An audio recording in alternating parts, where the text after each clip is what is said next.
मेरे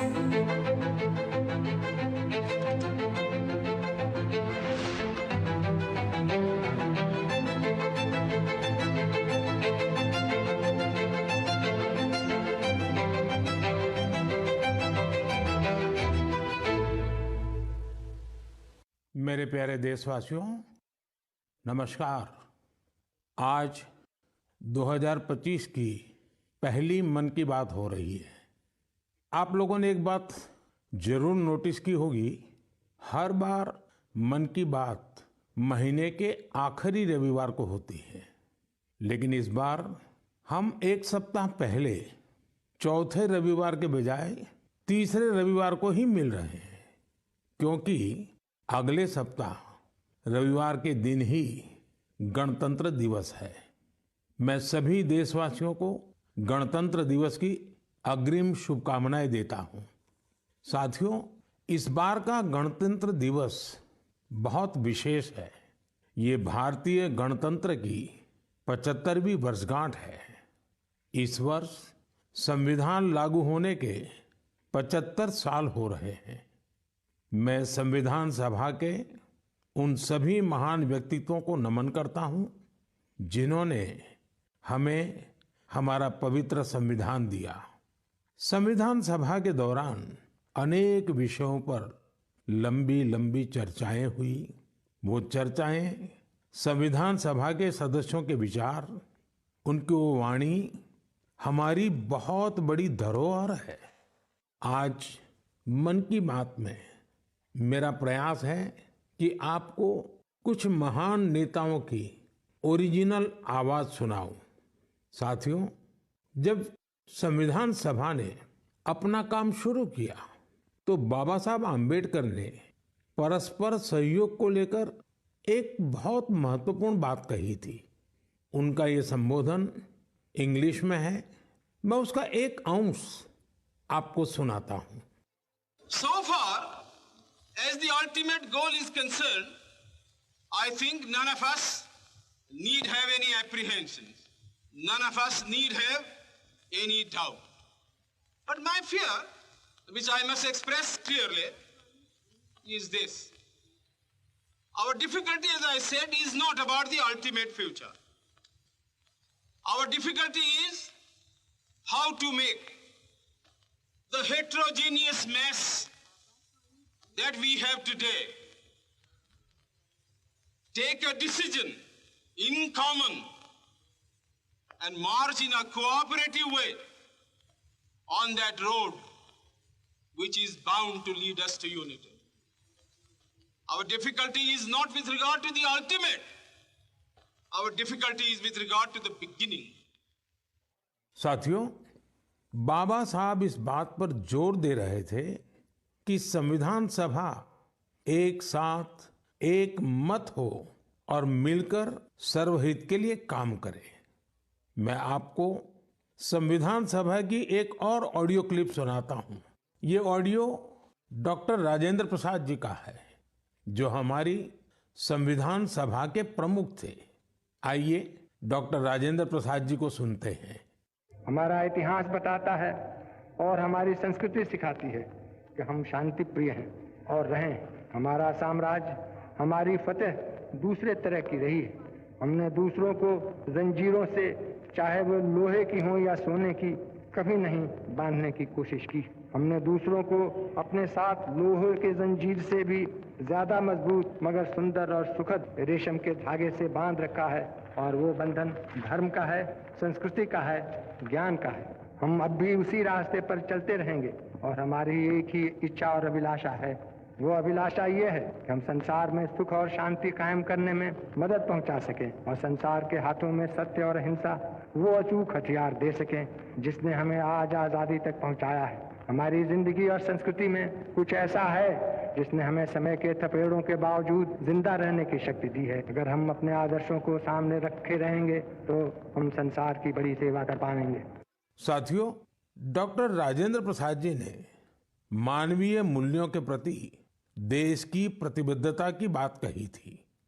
अब मैं आपको डॉक्टर श्यामा प्रसाद मुखर्जी की आवाज सुनाता हूं। उन्होंने अवसरों की समानता का विषय उठाया। डॉक्टर श्यामा प्रसाद मुखर्जी ने कहा था, I hope, sir, that we shall go ahead with our work in spite of all difficulties and thereby help to create that great India, which will be the motherland of not this community or that, not this class of it, but of every person, man, woman and child inhabiting in this great land with respect of race, caste, creed or community.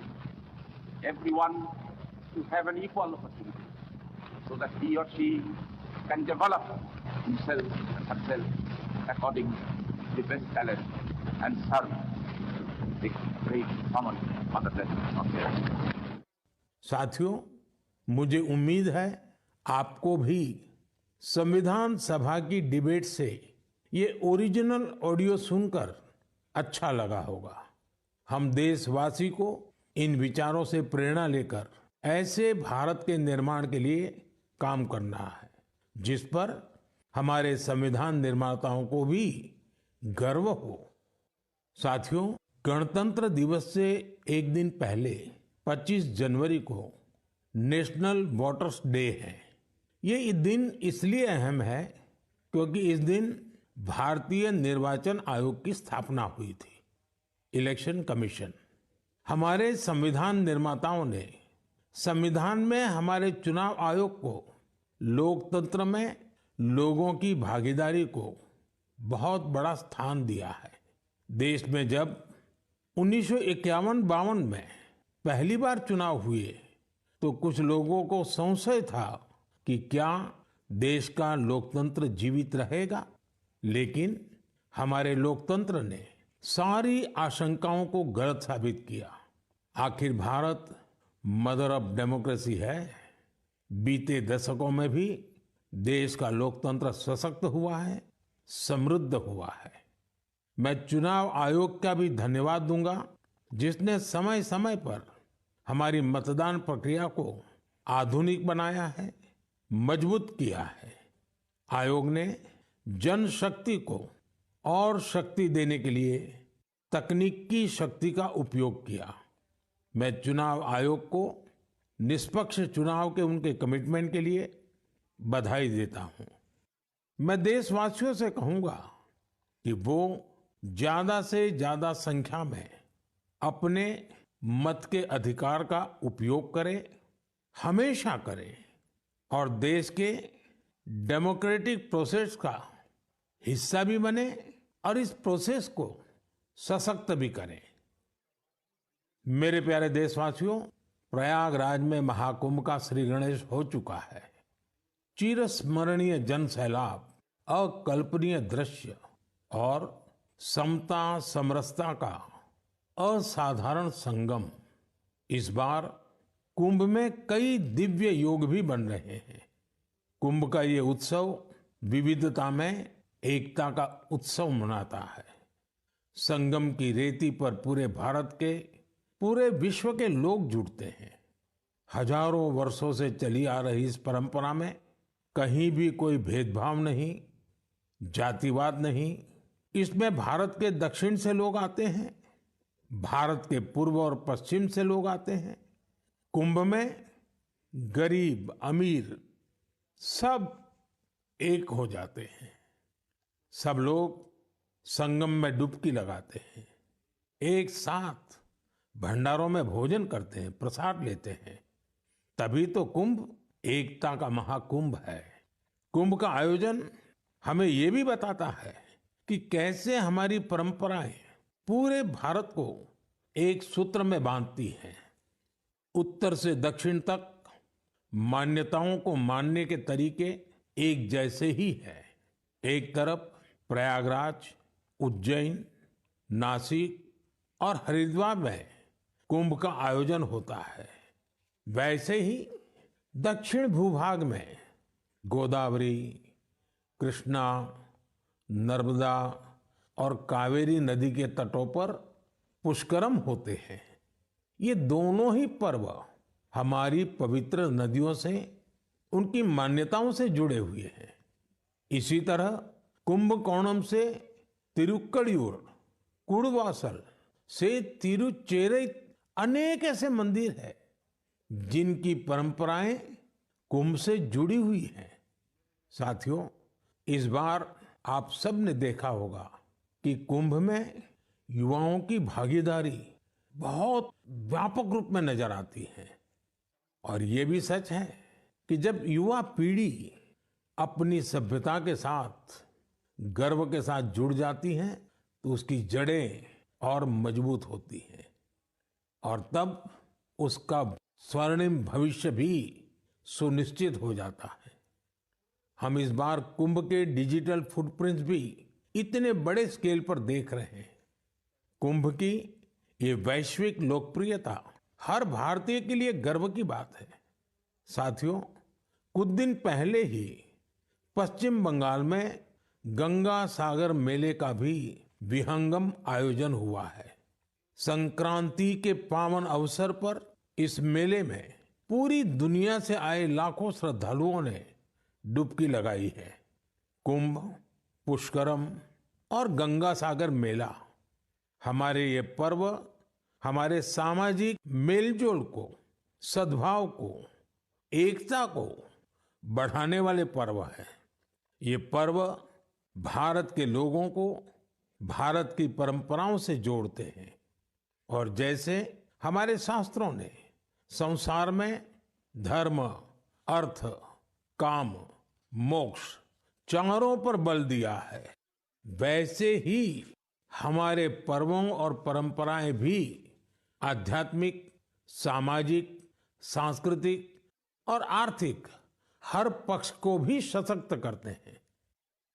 साथियों, इस महीने हमने पौष शुक्ल द्वादशी के दिन रामलला के प्राण प्रतिष्ठा पर्व की पहली वर्षगांठ मनाई है। इस साल पौष शुक्ल द्वादशी 11 जनवरी को पड़ी थी। इस दिन लाखों राम भक्तों ने अयोध्या में रामलला के साक्षात दर्शन कर उनका आशीर्वाद लिया। प्राण प्रतिष्ठा की ये द्वादशी भारत की सांस्कृतिक चेतना की पुनः प्रतिष्ठा की द्वादशी है। इसलिए पौष शुक्ल द्वादशी का ये दिन एक तरह से प्रतिष्ठा द्वादशी का दिन भी बन गया है। हमें विकास के रास्ते पर चलते हुए ऐसे ही अपनी विरासत को भी सहेजना है, उनसे प्रेरणा लेते हुए आगे बढ़ना है। मेरे प्यारे देशवासियों, 2025 की शुरुआत में ही भारत ने अंतरिक्ष के क्षेत्र में कई ऐतिहासिक उपलब्धियां हासिल की हैं। आज मुझे ये बताते हुए गर्व है कि एक भारतीय स्पेस टेक स्टार्टअप बेंगलुरु के पिक्सेल ने भारत का पहला निजी सैटेलाइट कॉन्स्टेलेशन फायरफ्लाई सफलतापूर्वक लॉन्च किया है। यह सैटेलाइट कॉन्स्टेलेशन दुनिया का सबसे high resolution hyper spectral satellite constellation है। इस उपलब्धि ने न केवल भारत को आधुनिक स्पेस टेक्नोलॉजी में अग्रणी बनाया है, बल्कि यह आत्मनिर्भर भारत की दिशा में भी एक बड़ा कदम है। ये सफलता हमारे निजी स्पेस सेक्टर की बढ़ती ताकत और इनोवेशन का प्रतीक है। मैं इस उपलब्धि के लिए पिक्सेल की टीम, इसरो और इन स्पेस को पूरे देश की ओर से बधाई देता हूं। साथियों, कुछ दिन पहले हमारे वैज्ञानिकों ने स्पेस सेक्टर में ही एक और बड़ी उपलब्धि हासिल की। हमारे साइंटिस्ट ने सैटेलाइट्स की स्पेस डॉकिंग कराई है। जब अंतरिक्ष में 2 स्पेस क्राफ्ट कनेक्ट किए जाते हैं तो इस प्रक्रिया को स्पेस डॉकिंग कहते हैं। यह तकनीक अंतरिक्ष में स्पेस स्टेशन तक सप्लाई भेजने और क्रू मिशन के लिए अहम है। भारत ऐसा चौथा देश बना है जिसने ये सफलता हासिल की है। साथियों, हमारे वैज्ञानिक अंतरिक्ष में पौधे उगाने और उन्हें जीवित रखने के प्रयास भी कर रहे हैं। इसके लिए इसरो के वैज्ञानिकों ने लोबिया के बीज को चुना। 30 दिसंबर को भेजे गए ये बीज अंतरिक्ष में ही अंकुरित हुए। ये एक बेहद प्रेरणादायक प्रयोग है जो भविष्य में स्पेस में सब्जियों उगाने का रास्ता खोलेगा। ये दिखाता है कि हमारे वैज्ञानिक कितनी दूर की सोच के साथ काम कर रहे हैं। साथियों, मैं आपको एक और प्रेरणादायक पहल के बारे में बताना चाहता हूं। आईआईटी मद्रास का एक्सटेम केंद्र अंतरिक्ष में मैन्युफैक्चरिंग के लिए नई तकनीकों पर काम कर रहा है। ये केंद्र अंतरिक्ष में 3D printed buildings, metal forms और ऑप्टिकल फाइबर जैसे तकनीकों पर रिसर्च कर रहा है। ये सेंटर बिना पानी के कंक्रीट निर्माण जैसी क्रांतिकारी विधियों को भी विकसित कर रहा है। एक्सटेम की ये रिसर्च भारत के गगनयान मिशन और भविष्य के स्पेस स्टेशन को मजबूती देगी। इससे मैन्युफैक्चरिंग में आधुनिक टेक्नोलॉजी के भी नए रास्ते खुलेंगे। साथियों, ये सभी उपलब्धियां इस बात का प्रमाण है कि भारत के वैज्ञानिक और इनोवेटर्स भविष्य की चुनौतियों का समाधान देने के लिए कितने विजनरी हैं। हमारा देश आज स्पेस टेक्नोलॉजी में नए कीर्तिमान स्थापित कर रहा है। मैं भारत के वैज्ञानिकों, इनोवेटर्स और युवा उद्यमियों को पूरे देश की ओर से शुभकामनाएं देता हूं। मेरे प्यारे देशवासियों, आपने कई बार इंसानों और जानवरों के बीच गजब की दोस्ती की तस्वीरें देखी होगी। आपने जानवरों की वफादारी की कहानियां सुनी होगी। जानवर पालतू हो या जंगल में रहने वाले पशु, इंसानों से उनका नाता कई बार हैरान कर देता है।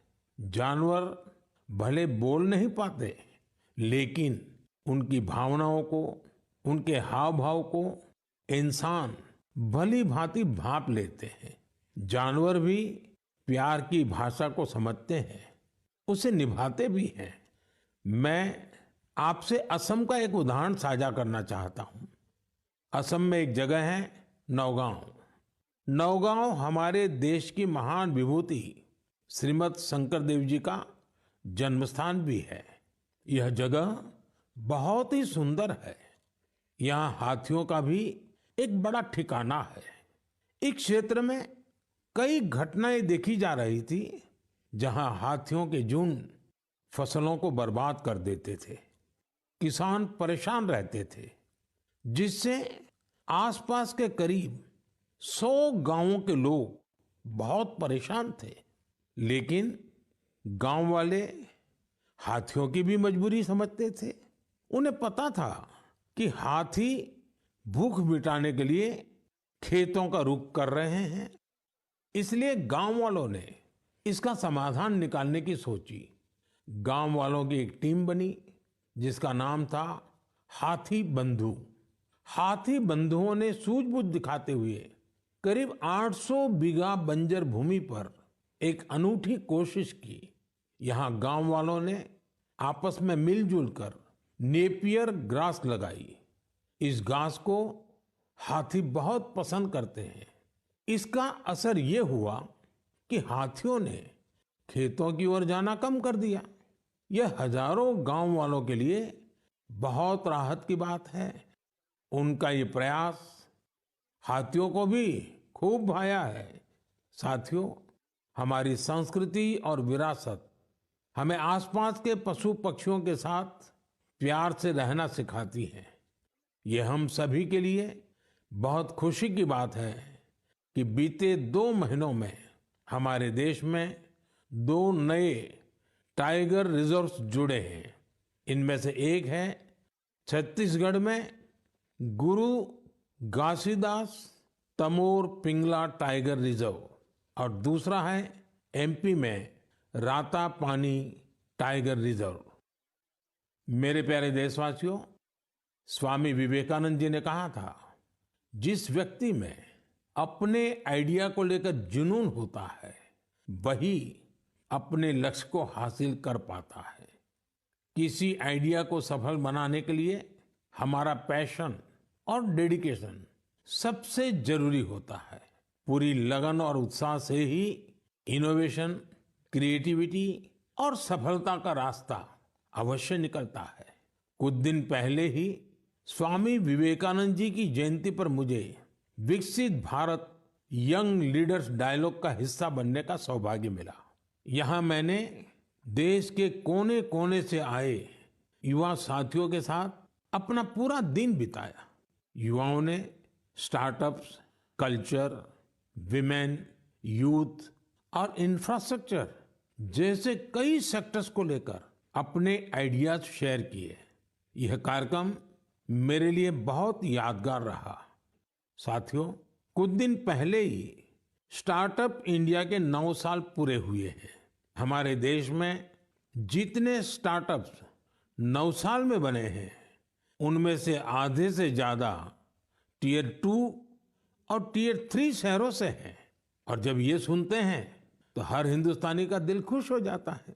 यानी हमारा स्टार्टअप कल्चर बड़े शहरों तक ही सीमित नहीं है।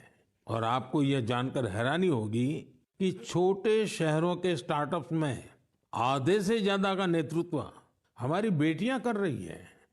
जब यह सुनने को मिलता है कि अंबाला, हिसार, कांगड़ा, चेंगलपट्टू, बिलासपुर, ग्वालियर और वाशिम जैसे शहर स्टार्टअप्स के सेंटर बन रहे हैं, तो मन आनंद से भर जाता है।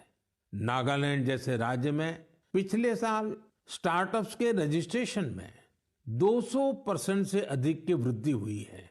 Waste management, non renewable energy, biotechnology और लॉजिस्टिक्स ऐसे सेक्टर हैं जिनसे जुड़े स्टार्टअप सबसे ज्यादा देखे जा रहे हैं।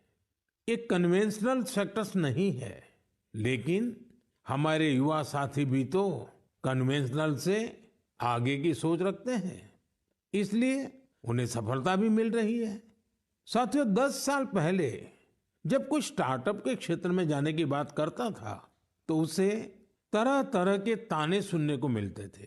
कोई ये पूछता था कि आखिर स्टार्टअप होता क्या है, तो कोई कहता था कि इसे कुछ होने वाला नहीं है। लेकिन अब देखिए, 1 दशक में कितना बड़ा बदलाव आ गया। आप भी भारत में बन रहे नए अवसरों का भरपूर लाभ उठाएं। अगर आप खुद पर विश्वास रखेंगे तो आपके सपनों को भी नई उड़ान मिलेगी। मेरे प्यारे देशवासियों, नेक नियत से निस्वार्थ भावना के साथ किए गए कामों की चर्चा दूर सुदूर पहुंच ही जाती है। और हमारा मन की बात तो इसका बहुत बड़ा प्लेटफॉर्म है। हमारे इतने विशाल देश में दूर दराज भी अगर कोई अच्छा काम कर रहा होता है, कर्तव्य भावना को सर्वोपरि रखता है, तो उसके प्रयासों को सामने लाने का ये बेहतरीन मंच है। अरुणाचल प्रदेश में दीपक नाबाम जी ने सेवा की अनूठी मिसाल पेश की है।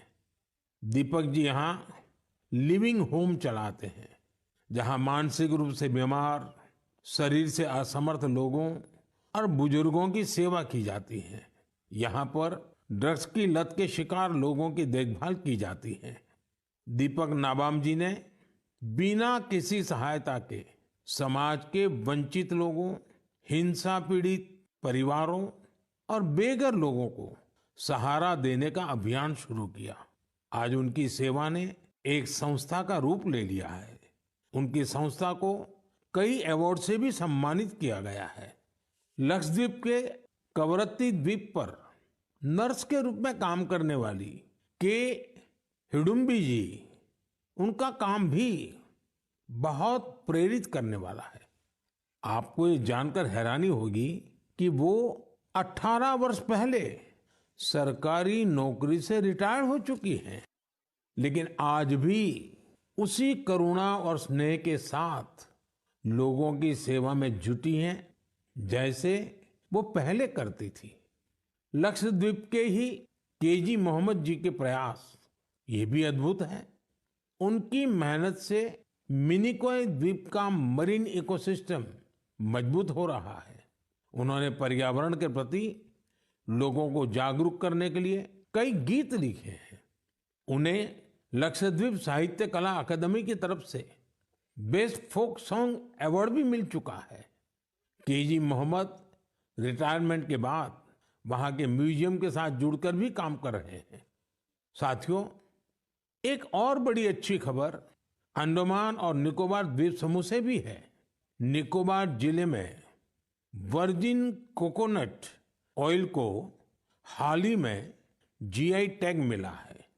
वर्जिन कोकोनट ऑयल, उसको जीआई टैग के बाद एक और नई पहल हुई है।